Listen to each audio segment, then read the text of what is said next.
বাস্তুশাস্ত্র অনুযায়ী বাড়িতে ইতিবাচক শক্তি তৈরি হলে তা সুখ ও সমৃদ্ধি নিয়ে আসে। ফলে গৃহের পরিবেশ ভালো থাকে, বাড়ির আর্থিক সামাজিক পরিস্থিতি উন্নত ও শক্তিশালী হয়। এই রকমই 10টা বাস্তু টিপস সম্পর্কে আজ আলোচনা করা হলো। পরিবারের শান্তি বজায় রাখতে সপ্তাহে অন্তত একদিন নুন মেশানো জল গোটা বাড়িতে ছিটিয়ে দিতে পারে, তবে ভুলেও এটি বৃহস্পতিবার করবেন না।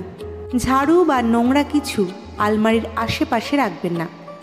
বাড়ির উত্তর পূর্ব দিকের এক কোণায় একটি কাঁচের বোতলে নুন ভরে রাখুন। এতে অর্থনৈতিক সমস্যার সমাধান হয় এবং একাধিক আর্থিক দিক উন্মুক্ত হয়। শোবার ঘরে ঠাকুরের সিংহাসন না রাখাই ভালো, তবে রান্নাঘরে ঠাকুরের ছবি বা শোপিস কোনো মতেই রাখা উচিত নয়। এতে সংসারে অকারণে অশান্তি তৈরি হয়। বাড়ির বাথরুম ব্যবহার করে সেই দরজা খোলা রাখা একেবারেই উচিত নয়। বাস্তুমতে ঘরে এর থেকে নেগেটিভ এনার্জি প্রবেশ করে। বাড়ির উত্তর কিংবা পূর্ব দিকে তুলসী গাছ রাখলে পরিবারের শান্তি থাকে সবসময়। বাড়ির কোথাও কোনো ভাঙা কাজ বা আয়না থাকলে আজই সেটা সরিয়ে ফেলুন, কারণ ভাঙা কাজ নেগেটিভিটিকে আমন্ত্রণ জানায়।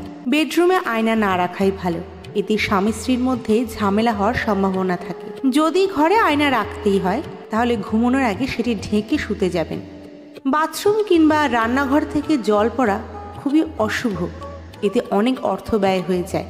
অনেকে কাঁটা জাতীয় গাছ ঘরে রাখতে ভালোবাসে, তবে বাস্তুমতে কাঁটা জাতীয় গাছ বাড়ির ভিতরে রাখলে পরিবারের রোগ ব্যাধি লেগেই থাকে।